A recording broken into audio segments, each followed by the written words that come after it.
Krishna Krishna Hare Hare Hare Rama Rama Rama Hare Hare। नमस्कार, radio मानव रचना 107.8 पर मैं हूं सरिता आपके साथ और ये वक्त है प्रोग्राम आत्मदर्शन का, यानी कि बहुत कुछ जानने का आध्यात्म के विषय में। और इस प्रोग्राम आत्मदर्शन में हमेशा की तरह हमारे साथ मौजूद हैं रागलेखा दासी जी, चरण आश्रित युगाचार्य श्री श्रीमद् भक्ति वेदांत नारायण गोस्वामी जी की शिष्या। रागलेखा दासी जी, आपका बहुत बहुत स्वागत है हमारे स्टूडियो में। हरे कृष्ण। रागलेखा दासी जी से हर हफ्ते हम मिलते हैं इस प्रोग्राम आत्मदर्शन में और जानते हैं बहुत कुछ अध्यात्म के विषय में, श्री कृष्ण की लीलाओं के बारे में। और अपने पिछले कई एपिसोड से हम बात कर रहे हैं श्री श्रीमद् भागवतामृतम के बारे में। और आजकल हम जो बात कर रहे हैं वो है इसके उपाख्यान, साधन और साध्य के बारे में, जहाँ पर परीक्षित महाराज जी उत्तरा देवी जी को सुना रहे हैं ये उपाख्यान कि आखिरकार श्री कृष्ण का सर्वश्रेष्ठ साधन क्या है, उनको प्राप्त करने का, और साध्य कौन है। यहाँ पर हमने शुरुआत कर चुके हैं उस ब्राह्मण की कहानी की जो मिले हैं एक गोप कुमार से, और गोप कुमार उन्हें अपनी कहानी सुना रहे हैं कि किस तरह से उन्हें उस परमात्मा के दर्शन हुए, उस जगदीश्वर के दर्शन हुए। जारी करते हैं इसी कहानी को आगे। रागलेखा दासी जी से जानते हैं कि अब जो है गोप कुमार ने उन्हें बताया कि उन्हें वो एक ब्राह्मण मिले थे जो उपासना कर रहे थे शैलग्राम बनाकर, और फिर उन्होंने उनको कहा कि अगर आप वाकई में ही जगदीश्वर के दर्शन करना चाहते हैं तो इस देश के राजा के वैभव के दर्शन करना चाहते हैं तो देश के राजा के पास चाहिए जी। तो अब जो गोप कुमार हैं वो उस ब्राह्मण के वचन के अनुसार, वो उस बताए हुए रास्ते के अनुसार एक राजपुरी में जा पहुँचे जी। और वहाँ पे उन्होंने देखा कि पुरी के बीच में एक देव मंदिर बना हुआ है। तो वहाँ से जगदीश्वर के अर्चन की तुमुल ध्वनि आ रही थी। तो उन्होंने उस अपूर्व ध्वनि को सुना और वहाँ के लोगों से पूछा उस ध्वनि का क्या कारण है। तो लोगों के पूछने पर ज्ञात हुआ कि ये सचमुच जगदीश्वर के अर्चन की ही ध्वनि थी और वो जगदीश्वर भगवान का दर्शन करने के लिए अति शीघ्रतापूर्वक चल पड़े। द्वार पर किसी प्रकार की रोक टोक नहीं होने के कारण गोप कुमार तुरंत मंदिर में प्रवेश किए। वहाँ पे उन्होंने शंख चक्र गदा पद्म धारण किए हुए चतुर्भुज जगदीश्वर का दर्शन किया। तो 4 भुजाओं वाले थे, तो 4 भुजाओं में एक में शंख, एक में चक्र, एक हाथ में गदा और एक हाथ में कमल का फूल। तो 4 चीज़ें भगवान धारण करते हैं। तो उनके समस्त अंग बड़े सुंदर थे, उनकी कांति नवीन मेघ के समान थी और वो रेशमी पीले वस्त्र पहने हुए थे, वनमाला पहने हुए थे और स्वर्ण के आभूषणों से विभूषित थे। उनका किशोर स्वरूप अपूर्व था, किशोर थे वो, और उनका मुखारविंद पूर्ण चंद्रमा के समान था, मंदहास्य अमृत के समान थी, दोनों नेत्र कमल के समान थे, भ्रूभंगी विलास से पूर्ण थी। और उन्होंने किरीट कुंडल, स्वर्ण के किरीट कुंडल मतलब स्वर्ण का मुकुट और स्वर्ण के कुंडल धारण किए हुए थे जी। तो उस देव मंदिर में विविध प्रकार के दुर्लभ और अत्यंत उत्तम उपहारों के द्वारा जगदीश्वर की पूजा हो रही थी। कोई सेवक चावल ढुला रहे थे, कोई तांबुल अर्पण कर रहे थे, तांबुल अर्थात पान की बीड़ी, और कोई उनके परिचारक गण नृत्य और गीत आदि महोत्सव कर रहे थे। गोप कुमार इस प्रभु का उत्सव को बिना पलक झपकाए दर्शन कर रहे थे और चंद्रमा की किरणों से सुशोभित दिव्य सिंहासन के ऊपर प्रभु परम सुंदर वस्त्र आभूषण से विभूषित होकर विराजमान थे। तो ऐसा दर्शन करके गोप कुमार परमानंद से पूर्ण हो गए और उन्हें बार बार दंडवत प्रणाम करने लगे। और उन्होंने मनी मन विचार किया कि मैंने बहुत दिनों से जिनके दर्शन करने की अभिलाषा की थी वो आज पूरी हो गई। तो उस समय मैंने अपने जन्म को सफल माना और निश्चय किया कि स्थान को त्याग कर अन्य कहीं भी किसी भी स्थान पर नहीं जाऊंगा। तब मैं वैष्णव की कृपा से वहाँ पे सुखपूर्वक रहने लगा। गोप कुमार कह रहे हैं। तो वो वहीं पर उस राज्य में चले गए जहाँ पर उन्होंने जगदीश्वर के दर्शन किए थे और वहीं पर रहने लगे। सोचा कि ये तो बस जो मैं चाहता था जगदीश्वर के दर्शन हो जाए मंत्र जप करते करते, तो वो हो गए, तो अब मैं और कहीं नहीं जाऊँगा, ऐसा मन में विचार किया। अब उन्होंने गृह परित्याग कर दिया था, तीर्थों में भ्रमण कर रहे थे। तो जब वो तीर्थों में भ्रमण कर रहे थे तो यदि कोई प्रश्न करे किसी विदेशी अन्य स्थान से आए हुए कोई अकिंचन व्यक्ति को राजा के उसमें अंतपुर में वास मिल गया, भोजन आदि ये कैसे हुआ, राजा ने अपने महल में ही उनको वास दे दिया और उनको भोजन आदि कराते थे। तो कहते हैं कोई विदेश से कहीं बाहर से आया हुआ तीर्थ पर्यटन यात्री को इस तरह कैसे हुआ, तो कहते हैं वैष्णवों की कृपा से हुआ, जगदीश्वर की कृपा से हुआ। और वो प्रतिदिन विष्णु का महाप्रसाद ग्रहण करते, पूजा महोत्सव का दर्शन करते, पूजा महात्मा का श्रवण करते और निर्जन में बैठ के अपने इष्ट मंत्र का जप करते थे। अब वो गोप कुमार कह रहे हैं कि हे ब्राह्मण, ऐसा होने पर भी ब्रजभूमि की शोभा, गोप बालकों के साथ खेलन आदि का आनंद मेरे दिल से दूर नहीं हुआ, अपितु सदैव जागृत रहा। तो वो स्मरण करते थे कैसे गोप बालकों के साथ खेलता था और कैसे मैं ब्रजभूमि में वृंदावन गोवर्धन में रहता था। तो वो चीज़ उनको वो भुला नहीं पाए। तब उन्होंने बोला कि वो गोप क्रीड़ा और ब्रजभूमि तो अनिवर्चनीय है, जागृत स्वप्न किसी भी अवस्था में भूल नहीं पाता था मैं उसको। और अब इस प्रकार से वहाँ पे परमानंद पूर्वक वो वास करने लगे और वहाँ होने वाली जगदीश्वर की पूजा देखते देखते गोप कुमार कह रहे हैं कि उस प्रकार की पूजा अनुष्ठान करने की अत्यधिक लालसा जागृत हुई। जब इस तरह की रोज़ पूजा देखते थे, कैसे वो बड़े बड़े अनुष्ठान कर रहे हैं, आरती कर रहे हैं, बड़ा बड़ा वो कर रहे हैं, स्नान करा रहे हैं, अभिषेक कर रहे हैं, तो उनके हृदय में भी लालसा हुई कि मैं भी करूं। तो वहाँ के राजा के कोई पुत्र नहीं था, तो अन्य स्थान से आए हुए होने पर भी वे उनकी सुशीलता आदि गुणों को देखकर वे राजा उससे प्रीति करते थे और उन्हें पुत्र के रूप में गोद लेकर शीघ्र ही उनका परलोक गमन हुआ। तो उन्होंने पुत्र के रूप में उनको गोद ले लिया राजा ने और उसके बाद वो परलोक चले गए। तो इस प्रकार अनायास ही उन्हें राज्य प्राप्त हुआ और उन्होंने राज्य को प्राप्त कर आनंद पूर्वक पहले की तुलना में अधिक समारोह पूर्वक विष्णु पूजा किया और विष्णु को अर्पित महाप्रसाद अन्न द्वारा प्रतिदिन बहुत से साधुओं का भोजन कराने लगे। तो वहाँ पे अन्य अन्य जितने यात्री आते थे, साधु आते थे, तो महाप्रसाद कहा जाता है कि उसको वितरण करना चाहिए, कि ये नहीं कि खुद खा के बैठ गए। उसको जितने लोगों को देंगे उतना ही अच्छा होगा, क्योंकि उनकी कृपा, भगवान की कृपा सबको मिलेगी। तो इसलिए उन्होंने बहुत से साधुओं को भोजन कराने लगे। किंतु ये सब करते हुए भी गोप कुमार कहने हैं मैं किसी भी विषय में आसक्त नहीं होता था और पहले की बात ही अकिंचन रूप में रहता था और निर्जन में अपने मंत्र का जप समाप्त करके प्रभु का प्रसाद ग्रहण करता था। तो कहते हैं कि मंत्र जप के प्रभाव से किसी प्रकार का राज्य के संबंध होने से भी कोई मन विकारग्रस्त नहीं हुआ। ये नहीं हुआ कि ओ राज्य है, ऐसा हो जाए, वैसा हो जाए, ऐसे करने, उसमें आसक्त नहीं हुआ, केवल वो कर रहे थे। तो उन्होंने राज्य को न्यायपूर्वक उनको विभाग कर दिया। जो राजा का परिवार था, जो उनके रक्त के संबंधी थे, बंधु थे, मित्र थे, मंत्री, उन सब में बांट दिया। राज्य के जितने भी कार्यभार थे उन सबको बांट दिया और इस तरह से राज्य का सारा कार्य भली भांति संपन्न होता था और उन लोगों की आज्ञा अनुसार राजकार्य परिचालित होता था। अब राज्य के संबंध में कभी कभी उनको दुख हो जाता था, तो इस प्रकार राज्य संपर्क से विवेकी वैष्णवों के लिए कभी भी सुखकर नहीं होता। राज्य का जो संपर्क है, क्योंकि उसमें कुछ न कुछ विघ्न बाधाएं, दुख आएंगी, तो वो उनको अच्छा नहीं लगता था। तो अब इस तरह से दूसरे राजाओं का डर बना रहता था और कभी चक्रवर्ती राजा के अधीन होकर उनके नाना प्रकार के आदेशों को पालन करने में पराधीनता का दुख उठाना पड़ता था। तो एक तो ये रहता था कि दूसरे राजा अटैक ना कर दे हमारे देश पे, तो उसकी रक्षा के लिए चेष्टा करनी पड़ती थी। और दूसरा, अगर किसी और राजा ने उस देश को अधीन बना लिया तो उसके अधीन रहकर दुख उठाना पड़ेगा। तो ये चीज़, ये उनको दुख बना रहता था जी। तो अब उस मंदिर की सेवा में देखकर ये दुख अनुभव होने लगा कि जगदीश्वर भगवान के निवेद्य अन्न को यदि कोई छू देता और मंदिर के बाहर ले जाता तो कोई कोई सज्जन व्यक्ति अपवित्र होने के संदेह से उसको ग्रहण नहीं करते थे। यदि कोई उस भगवान के प्रसाद को कोई छू देता था और बाहर ले जाता तो उसको अन्य व्यक्ति सोचते थे अपवित्र हो गया।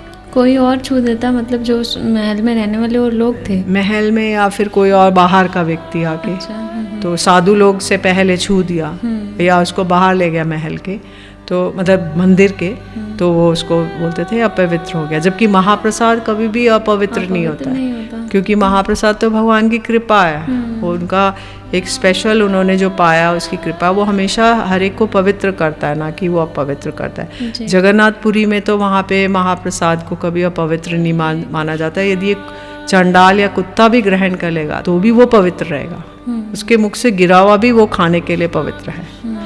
तो विष्णु पुराण, बृहद विष्णु पुराण में देखा जाता है कि जगदीश्वर के नैवेद्य अन्न आदि जो भी कुछ महाप्रसाद है उसमें क्या ग्रहण करने योग्य, क्या नहीं, इस प्रकार का विचार करना उचित नहीं है। ये महाप्रसाद भंग की भांति निर्विकार है। तो वे विष्णु के समान ही आदरणीय है। अतः महाप्रसाद भोजन के जो ब्राह्मण विचार करते हैं उनको कुष्ठ रोग होता है। जो लोग महाप्रसाद को से अरे ये ऐसा हो गया, ऐसा हो गया, या पवित्र हो गया, झूठा है, सच्चा है, नहीं, और उनके पुत्र स्त्री आदि नष्ट हो जाते हैं। भविष्य में उन्हें नरक में जाना पड़ता है। ऐसे ब्राह्मण नरक में पुनः कभी विप्रकुल में नहीं लौट पाते। तो इस प्रकार से ऐसा महाप्रसाद अन्न के प्रति व्यवहार देके उनके हृदय में कष्ट होता था गोप कुमार के, और वो कष्ट हृदय में बर्छी लगने से होता है ऐसा उन्हें लगता, असहनीय पीड़ा होती थी। तो उन्होंने राज्य क्यों नहीं त्याग दिया उसी क्षण? तो कहते हैं बहुत समय से जिनके दर्शन की अभिलाषा थी उनकी साक्षात सेवा प्राप्त हुई है, अतः सहसा वो कैसे त्याग देते? बिल्कुल बिल्कुल। तो इसलिए राज्य त्याग करने में असमर्थ थे, और राज्य त्याग करने से उनकी दर्शन और सेवा दोनों से वंचित होना पड़ेगा। राज्य तो त्याग देंगे लेकिन दर्शन कहाँ मिलेंगे, सेवा भी नहीं मिलेगी। तो इसलिए उन्होंने वहाँ पर एक दक्षिण देश से तीर्थों में भ्रमण करने वाले कुछ साधु वैष्णव उपस्थित हुए उसी राज्य में, और उन्होंने इस प्रकार कहा कि पुरुषोत्तम क्षेत्र में नीलांचल के लवण समुद्र के तट पर दारुभ्रम भगवान जगन्नाथ विराजमान है। अब उनको कुछ साधु आए और वो उनको दक्षिण में जो पुरुषोत्तम क्षेत्र है तो वहाँ पे जो खारा समुद्र है उसके निकट में जगन्नाथ जी जो एक लकड़ी के विग्रह के रूप में वो विराजमान है। अब उनकी महिमा बता रहे हैं साधु लोग आकर। तो अब वो वहाँ पर रह रहे हैं किंतु अब उनको उसकी महिमा पता चल रही है जी। तो भगवान जगन्नाथ जो थे वो महाविभूतिशाली हैं और परम वैभवशाली हैं, और वो उड़ीसा प्रदेश का पालन करते हैं और जगन्नाथ भक्तों को अभय प्रदान करते हैं और संसार भय से मुक्त करते हैं। सेवकों के प्रति भी परम वत्सल हैं और परम स्निग्ध व्यवहार युक्त होने के कारण वे कदापि उनका कोई भी अपराध ग्रहण नहीं करते। तो कहते हैं कि जिनकी कृपा से देव दुर्लभ महाप्रसाद लोगों को प्राप्त होता है वह प्रसाद किस प्रकार का है? परमेश्वरी श्री लक्ष्मी देवी स्वयं उसे बनाती हैं। साधु लोग सब महिमा बता रहे हैं जगन्नाथ जी की। कहते हैं कि लक्ष्मी जी स्वयं उनका प्रसाद बनाती है और करुणा भय प्रभु उस अन्न को भोजन करके अपने भक्तों को उसका अवशिष्ट प्रदान करते हैं। तो यदि प्रश्न हो तो जब प्रभु ने उस भोग सामग्री का भोजन ही कर लिया तो अवशेष कहाँ रहा? अगर प्रभु ने सारा खा लिया तो उसका बचा हुआ कहाँ रहा? तो कहते हैं परम दयालु स्वभाव के कारण अर्थात अपने सेवकों को सुख प्रदान करने के लिए प्रभु अपने खाए हुए भोजन का कुछ कुछ अवशिष्ट रख देते हैं। कुछ खाते हैं, पूरा नहीं खाते, कुछ छोड़ देते हैं। सोचते मेरे सेवक भी खा लेंगे, नहीं तो वो भूखे रह जाएंगे, उनको तो मेरे अवशिष्ट पे वो रहते हैं। इसलिए वे संपूर्ण भोजन कर भक्तों के सुख के लिए पुनः पहले की तरह उसे परिपूर्ण कर देते हैं। वो थोड़ा खा लेते हैं, उसके बाद उसको जो पहले की तरह वो वापस वैसे का वैसा हो जाता है। अच्छा। तो प्रभु के इस प्रसाद का नाम महाप्रसाद है और प्रभु के अधरामित स्पर्श होने के कारण ये देवताओं के लिए भी परम दुर्लभ है, क्योंकि प्रभु का जो अधर है उसका अमृत, क्योंकि वो उसको पान करते हैं तो इससे स्पर्श करता है, इसलिए अधरामित स्पर्श होने से इसका नाम महाप्रसाद है। और महाप्रसाद को कोई भी संदेह रहित होकर ग्रहण कर सकता है। कोई अछूत है, कोई अनजाने व्यक्ति द्वारा स्पर्श किए जाने पर भी उसकी चिन्मयता नष्ट नहीं होती। वो साधु लोग बता रहे हैं गोप कुमार को जो राजा बने हुए हैं, और कहते हैं कोई दूर देश में, कोई अयोग्य अपवित्र प्रदेश में ले जाने पर भी किसी प्रकार का विचार नहीं होता है कि वो अपवित्र हो गया, उसको किसी ने छू दिया तो पवित्र हो गया, ऐसा नहीं होता। यदि कोई मान लीजिए कोई मद्य आदि और कोई शराब पीता है या मांसाहार खाता है तो ये नहीं है कि वो प्रसाद नहीं ले सकता, वो उस महाप्रसाद को ग्रहण कर सकता है, तभी तो पवित्र होगा। तो अब उन्होंने बोला कि अब उन्होंने शुद्ध अशुद्ध, काल अकाल, स्पर्श अस्पर्श आदि का विचार की भी कोई आशंका नहीं रहती। महाप्रसाद किसी भी कारण से अपना प्रभाव संकुचित नहीं करते।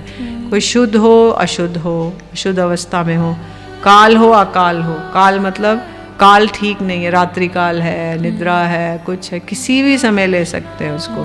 कोई स्पर्श है नहीं है ऐसा। तो विष्णु जिस प्रकार समस्त अवस्थाओं में पूजनीय और वंदनीय है, उनका महाप्रसाद भी सब अवस्थाओं में ग्रहणीय और वंदनीय है। स्कंद पुराण में लिखा है चिरस्थ मतलब बासा, पूर्णता सूखा हुआ और दूर देश से लाया हुआ महाप्रसाद ग्रहण करने से भक्ति प्राप्त होती है। और कोई बोलेगा बहुत दिन हो गए, 20 दिन हो गए, 1 महीना पुराना प्रसाद है, तो बोले बासा है और दूर देश से लाया हुआ है, और अगर पूर्णता वो ग्रहण नहीं किया जा सकता तो भी उसको प्राप्त करने से भक्ति प्राप्त होगी। जी, इसलिए उसको लेने से समस्त पाप दूर हो जाते हैं। तो भविष्य पुराण में लिखा है कि अंत्य झीण वन, यहाँ तक कि सबके द्वारा अस्पर्श, वर्ण शंकर द्वारा स्पर्श होने पे भी वह महाप्रसाद अपना प्रभाव त्याग नहीं करता है, भले कि उस महाप्रसाद को पाने से समस्त प्रकार के पाप नष्ट होते हैं। और गरुड़ पुराण में लिखा है जो लोग मोक्ष की इच्छा करते हैं वे समस्त प्रकार के काल नियम अर्थात चंद्रायण आदि व्रतों की व्यवस्था रूप उपवास आदि नियमों का परित्याग कर महाप्रसाद प्राप्त होते ही उसका भोजन करें। अब वो साधु लोग कहने लगे, अहो पुरुषोत्तम क्षेत्र की महिमा हम क्या वर्णन करें।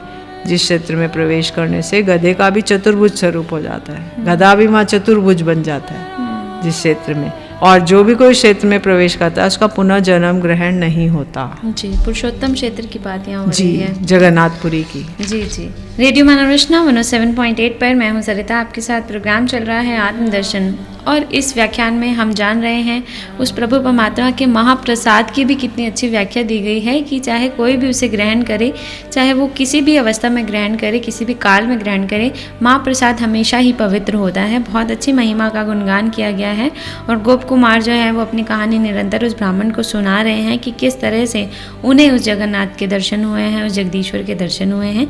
जारी रखेंगे इस कहानी को, लेकिन अभी लेते हैं एक छोटा सा ब्रेक, सुनते हैं एक प्यारा सा भजन, फिर लौट कर आते हैं। आप जुड़े रहिए रेडियो मनोरचना 107.8 FM के साथ, प्रोग्राम आत्मदर्शन में। Feel good, feel live. वंदेहं श्री गुरु श्रीयुता पदकमलं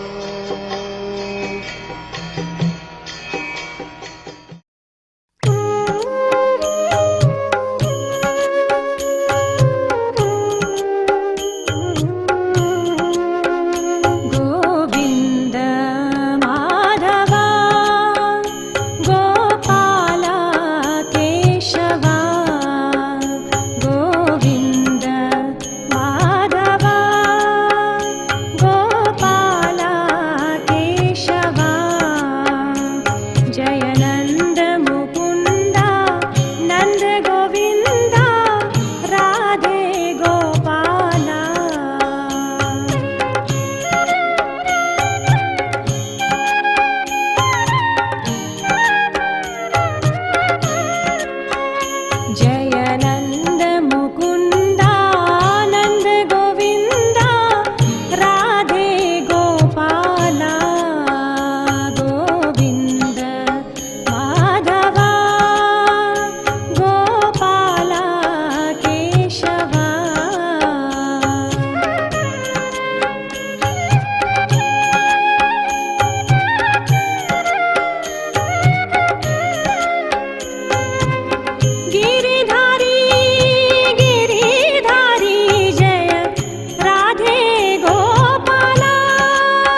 Krishna Hare Hare Hare Rama Rama Rama Hare Hare।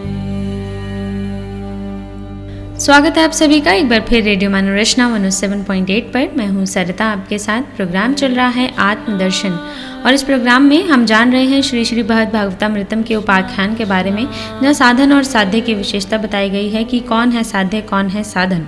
और यहाँ पर गोप कुमार जो है ब्राह्मण को अपनी कहानी सुना रहे हैं कि किस तरह से उन्हें भी जगदीश्वर के दर्शन हुए हैं। और अब जो हम इस कहानी में जान रहे हैं वो जान रहे हैं जहाँ पर उन्हें उस राजा ने उस जगदीश्वर के दर्शन तो करा दिए जहाँ पर वो रहा करते थे, लेकिन फिर भी कुछ आशंकाएं, कुछ शंकाएं थी जिनका क्लियरेंस, जिनका जो सार है, जिनकी जो उनकी जो आशंकाएं उन्हें दूर कर रहे हैं वो साधु जो उनसे अभी आकर मिले हैं। जारी करते हैं इसी कहानी को रागलिका दासी जी से, आगे जानते हैं इस कहानी में क्या हुआ। गोप कुमार ने देखा, क्योंकि गरुड़ पुराण में दिया गया, वेद व्यास जी ने लिखा है इस जगन्नाथ क्षेत्र के बारे में और वो जान रहे हैं।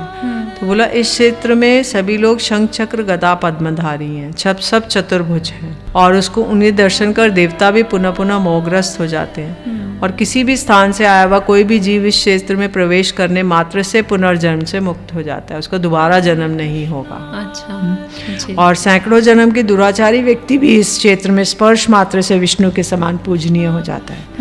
यदि कोई कहे कि यहाँ पे तो साक्षात जगदीश्वर विराजमान है, तो आप क्यों पुरुषोत्तम क्षेत्र जाना चाहते हैं? तो बोले पुरुषोत्तम क्षेत्र में वहाँ पे पूर्ण विकसित कमल लोचन है, क्योंकि जगन्नाथ जी की बड़ी बड़ी आंखें हैं, एकदम बड़ी बड़ी आंखें जी। तो कहते हैं उनके दर्शन मात्र से समस्त प्रकार के ताप दूर हो जाते हैं। तो साधु लोग इतनी महिमा गान कर रहे हैं जगन्नाथ जी के प्रसाद का, जगन्नाथ जी के विग्रह का, जगन्नाथ जी के दर्शन का। तो इस प्रकार से जब जगन्नाथ जी की महिमा को सुनकर जगन्नाथ जी के दर्शनों से इच्छा से वो व्याकुल हो गए गोप कुमार, और उन्होंने सब कुछ त्याग कर नाम संकीर्तन करते करते उत्कल देश की ओर चल पड़े। अच्छा, वो पुरुषोत्तम जो स्थान के बारे में जी, बता रहे। जगन्नाथपुरी। जी जी। हाँ, पुरुषोत्तम क्षेत्र जगन्नाथपुरी है। अच्छा। तो वो उस स्थान के लिए चल पड़े, सब कुछ परित्याग कर दिया, नाम संकीर्तन करते करते उस ओर चल पड़े। वो सारा राज्य छोड़ के वहाँ आगे की ओर चले गए। राज्य से तो वो पहले से ही अनासक्त थे, पहले से ही उन्होंने विभाग कर दिया था, सब कार्य सुचारू चले, उनके ऊपर कोई कार्यभार नहीं था, इसलिए वो चल पड़े जी। तो वो इस तरह से जगन्नाथ जगन्नाथ करते हुए 4 अक्षर वाला नाम पुनः पुनः उच्च स्वर से कीर्तन करते हुए क्षेत्र की ओर जा रहे थे। जब वो पुरुषोत्तम क्षेत्र में पहुंचे तो उन्होंने वहाँ के समस्त धाम वासियों को दंडवत प्रणाम किया और साधुओं की कृपा से मंदिर में प्रवेश किया। तो यदि कोई प्रश्न करे कि इस स्थान के विषय में पहले से कुछ भी नहीं जानने वाले एक विदेशी व्यक्ति के लिए पुरुषोत्तम क्षेत्र में उपस्थित होते ही शीघ्र ही मंदिर के अंतपुर में प्रवेश किस प्रकार संभव हुआ? कोई वो बाहर के आए हुए हैं, फर्स्ट टाइम आए हैं, तो कैसे वो जा सकते हैं? तो बोले कि वैष्णवों की परम कृपा से वो इसमें प्रवेश कर गए, क्योंकि वो साधु लोग की कृपा से है। जी जी। तब उन्होंने जाके दर्शन किए कि विशाल नेत्र कमलों वाले जगन्नाथ जी हैं, उनके मुखचंद्र का दर्शन किया, उनके मस्तक पर मणियों का तिलक चमक रहा था और उनकी कांति सुस्निग्ध मेघ, नवीन मेघ के समान थी।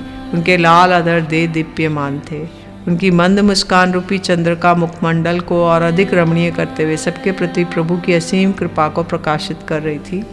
अब गोप कुमार में रोमांच और अश्रु, पुलक आदि अष्टसाक्रिक विकार आ गए और वो गरुड़ स्तंभ के पीछे खड़े होकर जगन्नाथ जी का दर्शन करने लगे और प्रभु के चंदन चर्चित नील कलेवर पर दिव्य वस्त्र, अलंकार, माला आदि धारण कर रखे थे प्रभु ने, और वे सिंहासन पर लीलापूर्वक विराजित होकर समस्त प्रकार के मनोहर महाभोगों को ग्रहण करते हुए दर्शन करने वालों के मन और नेत्र को आनंदवर्धन कर रहे थे। तो वे अपने सामने गीत, वाद्य, नृत्य, स्तुति, प्रणाम आदि करने वालों को प्रेम पूर्वक देख रहे थे।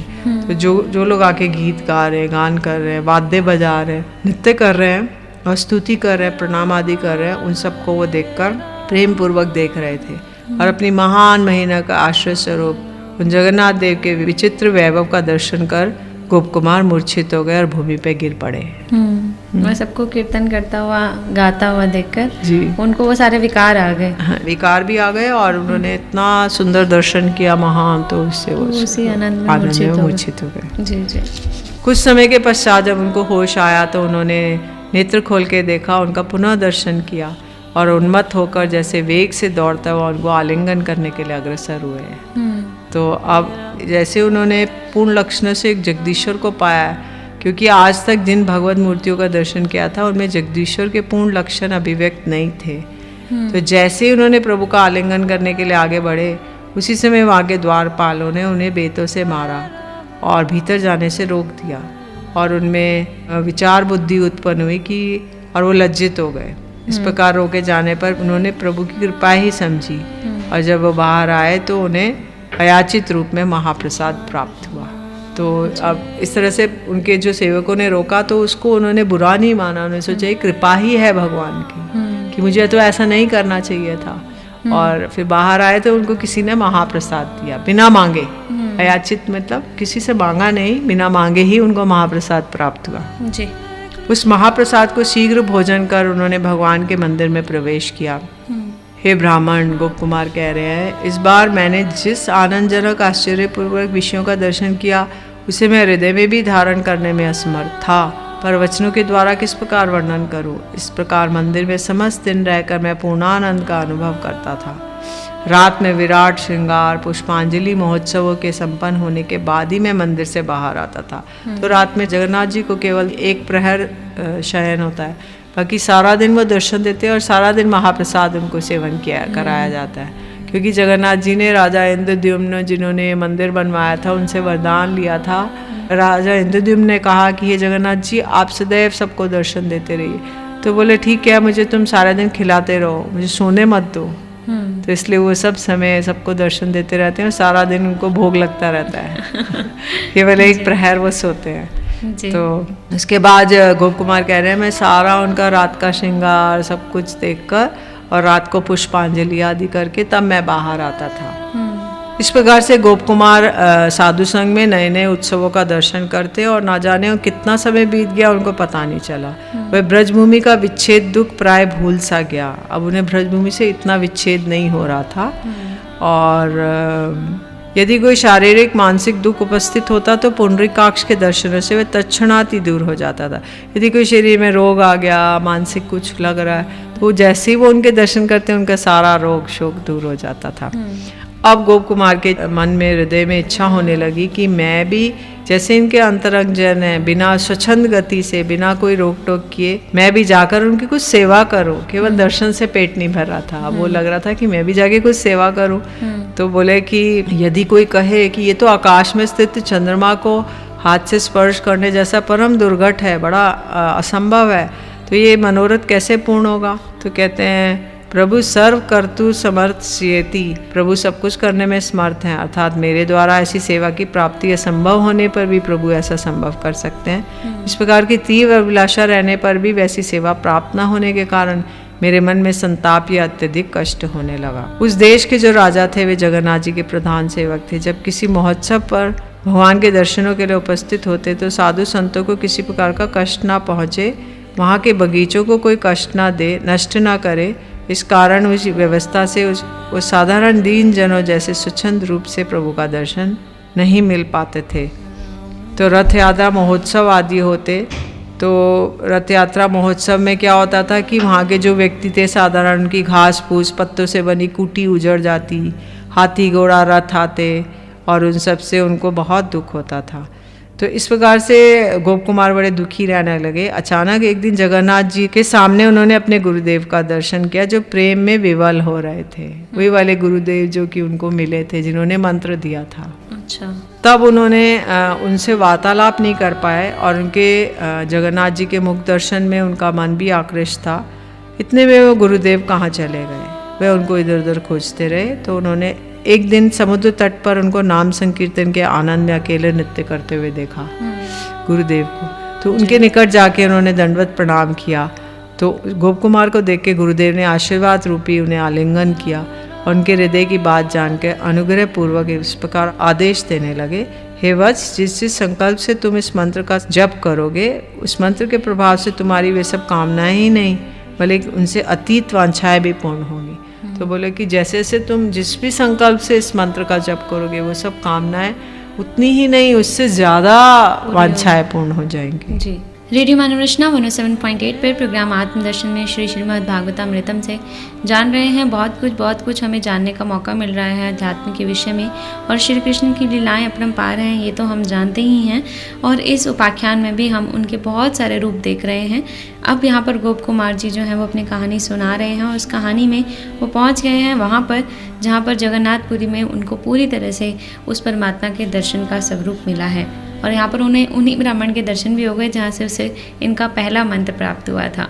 इस कहानी को जारी रखेंगे, लेकिन अपने अगले एपिसोड में जानेंगे बहुत कुछ इस कहानी में आगे भी। लेकिन अभी के लिए रागले खदासी जी, आपका बहुत बहुत शुक्रिया हमारे स्टूडियो में आने के लिए और इतनी ज्ञानवर्धक और श्री कृष्ण की लीलाओं का वर्णन करने के लिए आपका बहुत बहुत धन्यवाद। हरे कृष्ण। अगले एपिसोड में फिर आपसे मुलाकात होगी, जानेंगे इस कहानी में कि आगे क्या हुआ, किस तरह से उस गोप कुमार को जगदीश्वर के पूर्ण स्वरूप दर्शन करने का भी मौका मिला और सेवा करने का भी मौका मिला, जानेंगे लेकिन अपने अगले एपिसोड में। अभी के लिए मुझे दीजिए इजाज़त और सुनते रहिए रेडियो मानव रचना 107.8 FM पर आने वाले और भी प्रोग्राम्स को। Feel good, feel live, good, feel live, good, feel live, good, feel live.